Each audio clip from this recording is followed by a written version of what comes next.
मैं हूं समीर और आज आपके लिए लेकर आया हूं एक बहुत ही अच्छा शो जिसका नाम है फलाना ढिमकाना न्यूज। 1 AIR 2 दोनों ही गर्ल्स हैं। फेमिनिस्ट की स्टार्टिंग आप अपने घर से क्यों नहीं करते? फॉर एन एग्जाम्पल, घर में सिलेंडर आता है तो वो सिलेंडर आपके यहाँ कौन लाता है? आज भी जो वो सिलेंडर बदलवा कर लाना सिर्फ पुरुषों के कंधों पर ही उसका वजन डाला गया है। लव मैरिज ज्यादा बेटर है, जानते हैं, हर चीज जानते हैं। खबर बता दूं, मेरठ में एक व्यक्ति जिसने लव मैरिज की थी, है ना, यार पानी वानी पिला दे पहले यार। 10% कमीशन आता है। Oh my god. सिगरेट पीने से स्ट्रेस दूर होता है, खासकर पुरुष लोग शादी के बाद मोटे हो जाते हैं।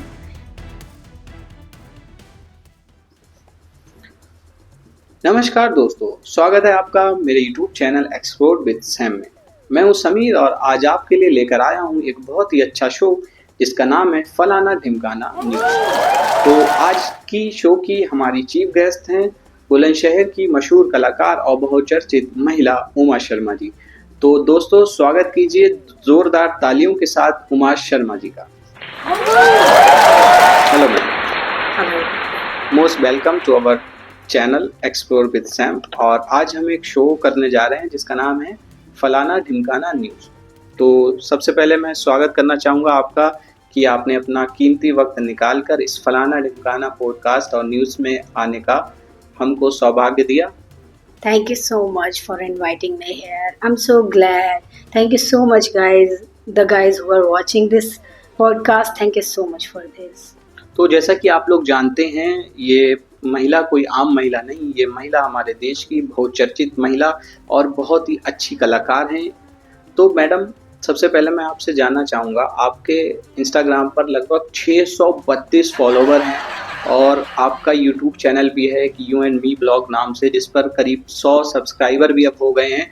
तो इतनी बड़ी उपलब्धता और इतनी बड़ी चीज़ आपने कैसे अचीव करी? इसके पीछे क्या राज है, आप बताना चाहेंगे? बिल्कुल, आज तक जो भी मेरे ऑडियंस हैं, जो भी मुझसे चाहते हैं कि मैं सिर्फ अच्छा ही काम करूं, तो आज तक मैंने सिर्फ अच्छा ही काम किया है। हर चीज़ को मैंने बहुत डेडिकेटेडली किया है, इसीलिए शायद मेरी ऑडियंस मुझसे इतना कनेक्ट कर पाती है, क्योंकि नॉर्मल बात नहीं है इंस्टाग्राम पे 632 फॉलोअर्स गेन करना। अभी मेरे ऐसे बहुत सारे फ्रेंड्स हैं जो मुझसे हमेशा पूछते रहते हैं कि उमा हम आगे नहीं बढ़ पा रहे हैं, हम 110 फॉलोअर से आगे ही नहीं बढ़ पा रहे हैं। तो guys, there is something missing inside you, okay? तो आपको अपने ऊपर काम करना चाहिए ताकि आप मेरी तरह फेमस हो पाओ। और इवन अभी मेरी मूवी भी आई है, उसको भी बहुत लोगों ने अप्रिशिएट किया है। मेरी मूवी ने पूरे 105 करोड़ का प्रॉफिट कमाया है और उसी की खुशी में मेरे फादर ने मुझे ये रिंग गिफ्ट की है और मेरी मदर ने मुझे ये वॉच गिफ्ट की है। ओके, तो जैसा अगर दर्शक आपसे ये पूछना चाहें, बहुत सारे लोगों का ये सवाल होता है कि अगर आपको इंस्टाग्राम पर फॉलोअर्स बढ़ाने हैं या यूट्यूब पर सब्सक्राइबर्स बढ़ाने हैं और आपकी तरह नाम करना है, तो उनको क्या करना चाहिए? देखिए, आप नॉर्मल वीडियोस बनाइए, न्यूडिटी, अब्यूजिंग, इन सब से आपका कुछ नहीं होगा। इन सब से आपका एक फॉलोअर भी नहीं बढ़ेगा, मैं सच बता रही हूँ। लोग होते होंगे जिनके इन सारी चीज़ों से फॉलोअर्स बढ़ जाते होंगे, बट मेरा मानना है ये सब बहुत गलत है। आप नॉर्मल वीडियोस बनाइए, एडिटिंग कीजिए, अपना कंटेंट डालिए, अपना कंटेंट बनाइए, दैट्स गुड फॉर यू। इससे आपके 632 फॉलोअर्स होने के चांसेस हैं। हाँ, मैंने भी देखा है कि जो लोग न्यूडिटी फैलाते हैं, अब्यूजिंग करते हैं, गालियाँ देते हैं, भद्दी तरह के कंटेंट बनाते हैं, उनके सिर्फ कुछ मिलियंस में ही फॉलोवर हो रहे हैं। जो लोग एक अच्छा कंटेंट बनाते हैं और लोगों को लिए और समाज के लिए कुछ अच्छी चीज़ें देते हैं उस कंटेंट के ज़रिए, वही लोग उमा शर्मा जी जैसे 632 फॉलोवर बस अचीव कर पाते हैं। देखिए, तो भगवान की कृपा है मुझ पर और मैंने बहुत मेहनत की है यहाँ तक आने के लिए। बाकी हम इतनी देर से खड़े हैं, ये पॉडकास्ट आपका फलाना ढिमकाना पॉडकास्ट तो है, पर इसमें बैठने के लिए भी कोई जगह नहीं है।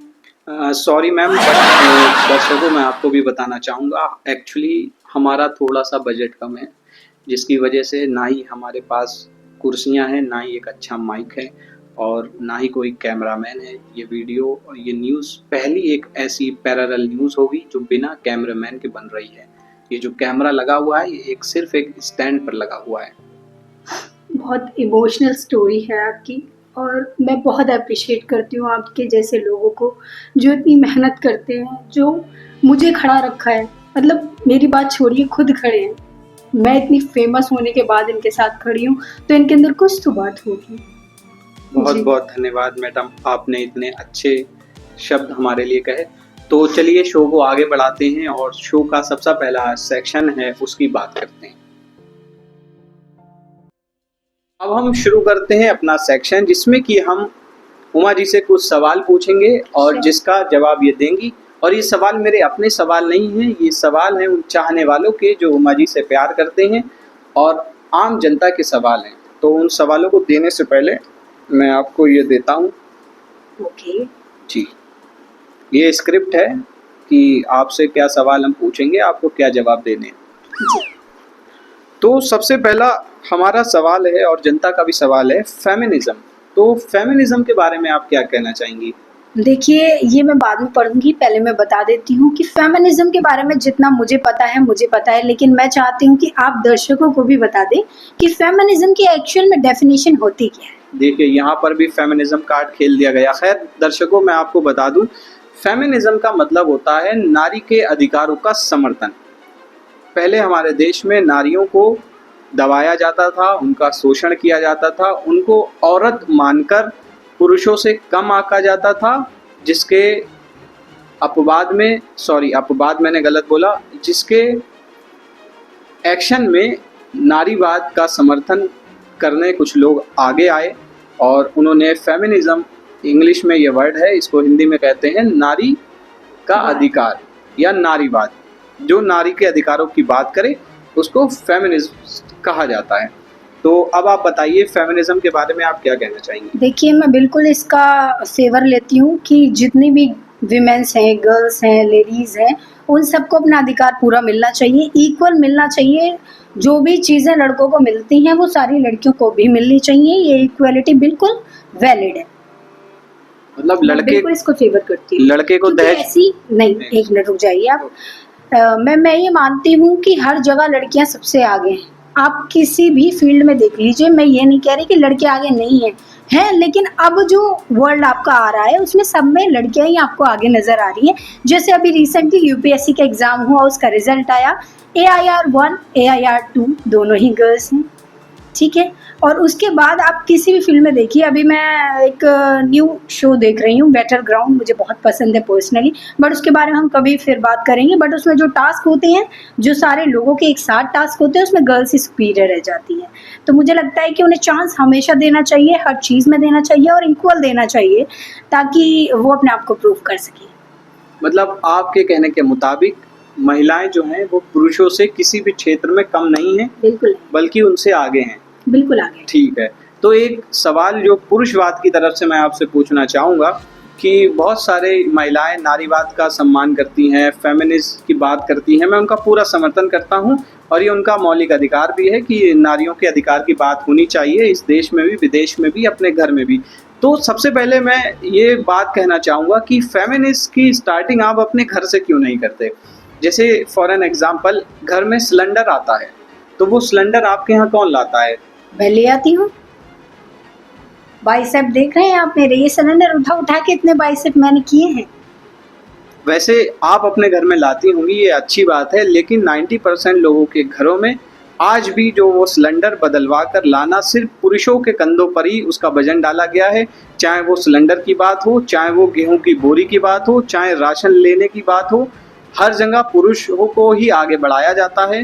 नहीं, देखिए, मेरा मानना ये है कि पुरुष को आगे नहीं बढ़ाया गया है, काम बांटे गए हैं, घर के काम बांटे गए हैं। जो कुछ स्त्रियां हैं जो सिर्फ किचन का काम देखती हैं, ठीक है, उनके पति किचन में हेल्प नहीं करते, तो वैसे ही कुछ काम मर्दों के लिए बांटे गए हैं, पुरुषों के लिए बांटे गए हैं कि वो बोरी उठाएंगे, ले जाएंगे, आटा रख के आएंगे, सिलेंडर ले जाएंगे, तो वो काम उनके लिए बांटे गए हैं, ठीक है। जैसे स्त्रियों के लिए कुछ काम बांटे गए हैं, वैसे उनके लिए बांटे गए हैं। तो इसमें कोई वो नहीं है कि स्त्रियां नहीं कर सकती, हर चीज़ एक स्त्री कर सकती है। ओके, तो अंतिम परिणाम यही निकलता है कि पुरुष और महिला दोनों बराबर हैं, दोनों का सम्मान होना चाहिए। और वैसे भी अब हर क्षेत्र में महिलाएं ही आगे निकल रही हैं। इधर दे। हाँ, तो मैं ये कह रही थी कि हर क्षेत्र में महिलाएं ही आगे हैं और पुरुषों को भी जब पुरुष शुरू से इतना ज़्यादा उन्हें हर चीज़ में आगे बढ़ चढ़ के हिस्सा मिलता है, तो अब स्त्रियों की बारी है, तो अब स्त्रियां आगे ही आएंगी। लीजिए। धन्यवाद। तो अब हम बढ़ते हैं अपने अगले सवाल पर। तो अगला सवाल है कि मैरिज के बारे में, शादी के बारे में, ब्याह के बारे में आपकी क्या राय है? देखिए, मैरिज के बारे में मेरी कोई राय नहीं है, क्योंकि मैं शादी के सख्त खिलाफ हूँ। क्योंकि मुझे ऐसा लगता है शादी के बाद एक लड़की को हर तरीके से बंधन में बंधना पड़ जाता है, जो फेमिनिज्म के बहुत ज़्यादा खिलाफ है। तो इसीलिए मैं इसके बिल्कुल अगेंस्ट हूँ। बट क्योंकि हम एक समाज में रहते हैं, तो समाज में हर एक लड़का और हर एक लड़की को शादी करना अनिवार्य काइंड ऑफ थिंग ही है, तो शादी करनी ज़रूरी है। तो अगर इस कॉन्टेक्स्ट में देखा जाए, अगर शादी करनी ही है तो कौन सी शादी आपके लिए बेटर है, लव मैरिज या अरेंज मैरिज, वो हमें ये बताएंगे। देखिए, मैं इस मुद्दे पर यही कहना चाहूँगा कि ये मेरा पॉडकास्ट है, आपको यहाँ एज ए गेस्ट बुलाया गया है, तो इस सवाल का जवाब आप ही दें। चलिए ठीक है, आप आगे नहीं बढ़ पा रहे हैं तो आगे बढ़ चढ़ के जवाब फिर मैं दे देती हूँ फेमिनिज्म को सपोर्ट करते हुए। तो मेरे अनुसार लव मैरिज ज़्यादा बेटर है, क्योंकि अरेंज मैरिज में आपको 1 साल लड़के को जानने में लग जाता है, 1 साल लड़की को जानने में लग जाता है, इतनी देर में बच्चे पैदा हो जाते हैं, तो जानने का समय ही निकल जाता है। पर क्योंकि पूरी लाइफ का सवाल है, पूरी लाइफ आपको एक बंदे के साथ बितानी है, तो इन दैट केस आपको उस लड़के को अच्छे से जान लेना बेहतर है। क्योंकि ऐसा होता है कि शादी हो गई, बच्चे हो गए, बच्चे बड़े हुए, बाहर चले गए पढ़ाई करने, अब आप दोनों ने ही साथ में रहना है, तो आपको एक दूसरे के बारे में सारी चीज़ें पता होनी बहुत ज़रूरी है। लव मैरिज में होता है पहले 1, 2, 3, 4 साल रिलेशनशिप चलता है, उसमें एक दूसरे को वो लोग अच्छे से जान लेते हैं, उसके बाद वो एक्सेप्ट करते हैं कि हाँ, तुम्हारे अंदर जितनी बुराई वो सब मैं हैंडल करूँगा, तुम्हारे अंदर जितनी बुराई वो सब मैं हैंडल करूँगी। तो वो मुझे एक बेटर ऑप्शन लगता है, उसमें फैमिलीज़ को भी जानते हैं, हर चीज़ जानते हैं। चलिए, आप कुछ कहना चाह रहे हैं, मैं बीच में आपको न काटते हुए आपको ये माइक देती हूँ। मैडम ने लव मैरिज का समर्थन किया, तो मैं आपको एक खबर बता दूं, मेरठ में एक व्यक्ति जिसने लव मैरिज की थी, है ना, वो एक अच्छी खासी पोस्ट पे भी था, अच्छा खासा कमा रहा था, अपनी फैमिली को हर एक सुख दे रहा था। उसके बावजूद उसकी पत्नी ने अपने एक प्रेमी के साथ मिलकर उसकी हत्या कर दी, और जो भी एक बहुत ही निर्मम हत्या उसकी की गई, और उसको एक नीले ड्रम में उसकी बॉडी को चॉप करके उस ड्रम में रखकर उसकी बॉडी को ठिकाने लगाया गया। हालांकि ये न्यूज़ पता चल गई, तो वो उन दोनों ने भी लव मैरिज की थी। तो क्या कारण रहा उनका कि वो जो है इस कृत्य करने को मजबूर हो गए, या जो भी कहें, तो आप क्या कहना चाहेंगी? देखिए, मैं ये कहना चाहूँगी कि जो अरेंज मैरिजेस होती हैं, इसी मुद्दे पर मैं वापस भी आऊँगी। पहले मैं आपको बता देती हूँ, जो अरेंज मैरिजेस होती हैं, जब उसमें कोई मिसकंसेप्शन हो जाती है या कोई हैपनिंग हो जाती है, तो घर वाले किस्मत को नाम दे देते हैं कि किस्मत में था लड़की के, तो ऐसा हुआ। तो अभी जो ये केस जिसके बारे में ये बता रहे थे, होता है। देखो, मैं किसी चीज़ को यहाँ पर सपोर्ट नहीं कर रही हूँ, जो हुआ बहुत गलत हुआ, किसी भी व्यक्ति के साथ ये होना बिल्कुल गलत है, पर वो भी एक मिस हैपनिंग थी, एक केस था। तो आप उसके चक्कर में सारी लव मैरिजेस को अगेंस्ट, आप उनके अगेंस्ट नहीं जा सकते। बाकी अरेंज मैरिजेस में भी बहुत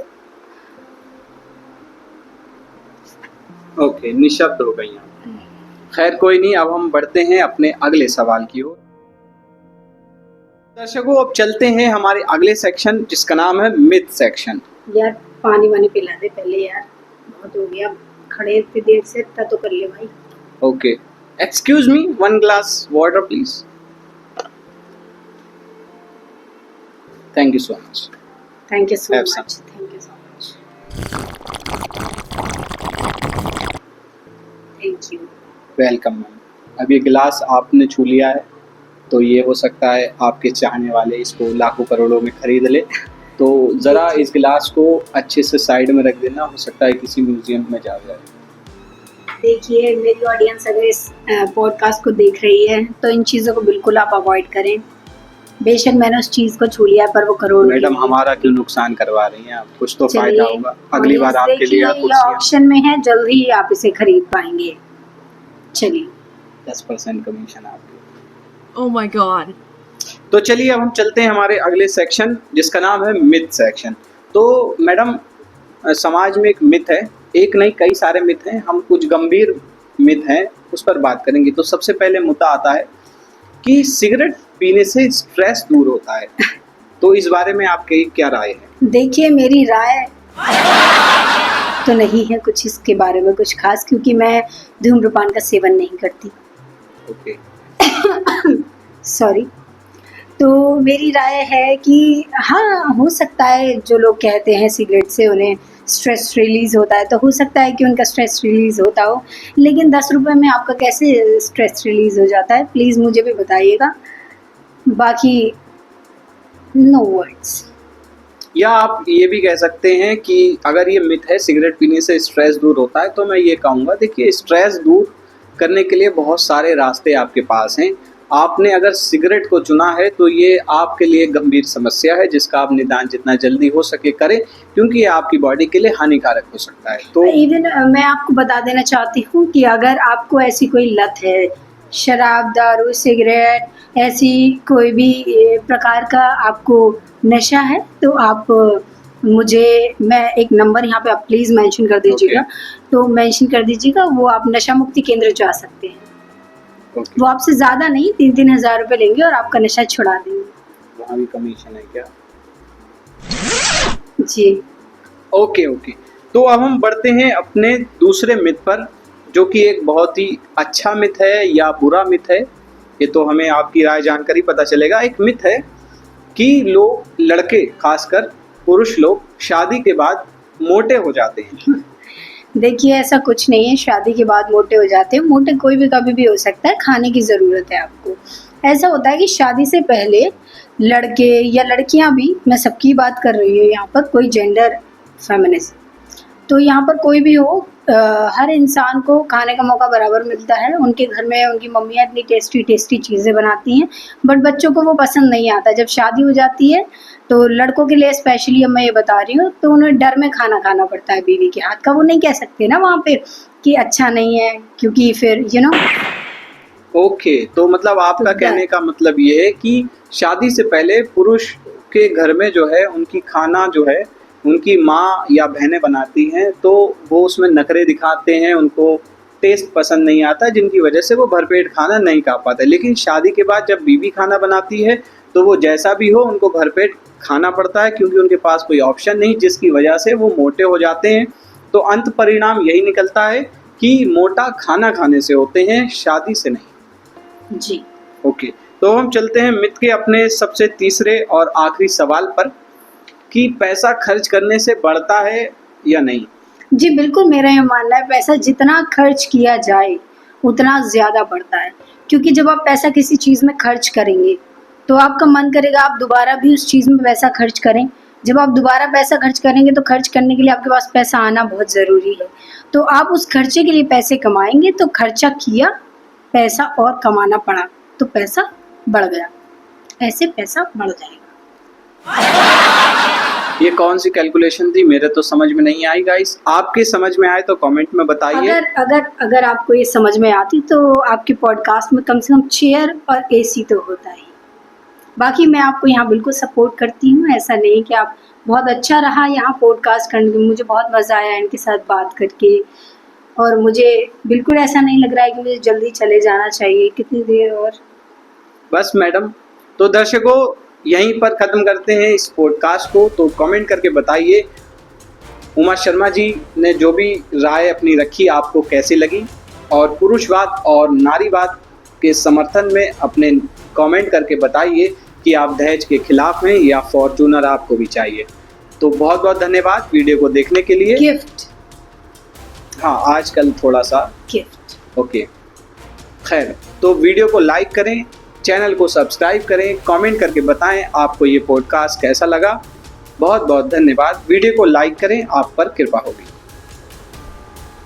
धन्यवाद।